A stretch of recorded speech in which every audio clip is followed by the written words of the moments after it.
अंगना में पिसेली हरदिया। कहवा के सिलवटी कहवा के लोरा, कहवा के सिलवटी कहवा के लोरा। कहवा के हरदी लहान हो, कहवा के हरदी महान। अंगना में पिसेली हरदिया। सीता कोई के सिंगार, अंगना में पिसेली हरदिया। सीता कोई के सिंगार, सीता कोई के, सीता कोई के सिंगार, सीता कोई के सिंगार, अंगना में पिसेली हरदिया। सीता कोई के सिंगार, अंगना में पिसेली हरदिया। सीता कोई के सिंगार, अंगना में पिसेली हरदिया। सीता कोई के सिंगार। जनकपुर के सिलवट जनकपुर के लोढ़ा, जनकपुर के सिलवट जनकपुर के लोढ़ा। अवध के हरदी महान हो, अवध के हरदी महान। अंगना में पिसेली हरदिया। सीता कोई के सिंगार, अंगना में पिसेली हरदिया। सीता कोई के सिंगार, अंगना में पिसेली हरदिया। सीता कोई के सिंगार, सीता कोई के सिंगार, अंगना में पिसेली हरदिया। सीता कोई के सिंगार, अंगना में पिसेली हरदिया। सीता कोई के सिंगार, अंगना में पिसेली हरदिया। सीता कोई के सिंगार, सीता कोई के सिंगार, अंगना में पिसेली हरदिया।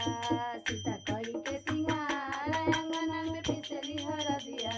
सीता कोई के सिंगार, अंगना में पिसेली हरदिया। सीता कोई के सिंगार, अंगना में पिसेली हरदिया।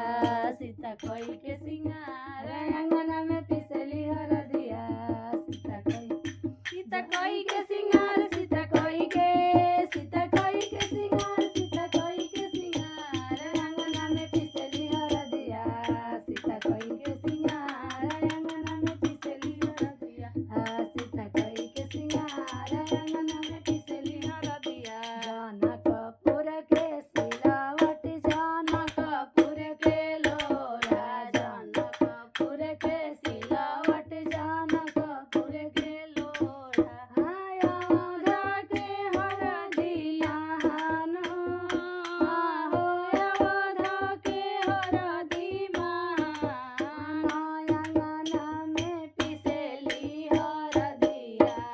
सीता कोई के सिंगार, अंगना में पिसेली हरदिया। सीता कोई के सिंगार, सीता कोई के, सीता कोई के सिंगार, सीता कोई के सिंगार, अंगना में पिसेली हरदिया। सीता कोई के सिंगार, अंगना में पिसेली हरदिया। सीता कोई के सिंगार, अंगना में पिसेली हरदिया। सीता कोई के सिंगार। हरदी पिसत लखन लाल देखल, हरदी पिसत लखन लाल देखले। अंगना उड़वले गुलाल हो, अंगना उड़वले गुलाल। अंगना में पिसेली हरदिया। सीता कोई के सिंगार, अंगना में पिसेली हरदिया। सीता कोई के सिंगार, सीता कोई के सिंगार, अंगना में पिसेली हरदिया। सीता कोई के सिंगार, अंगना में पिसेली हरदिया। सीता कोई के सिंगार, अंगना में हरदी पिसत चारो भैया देखल, हे हरदी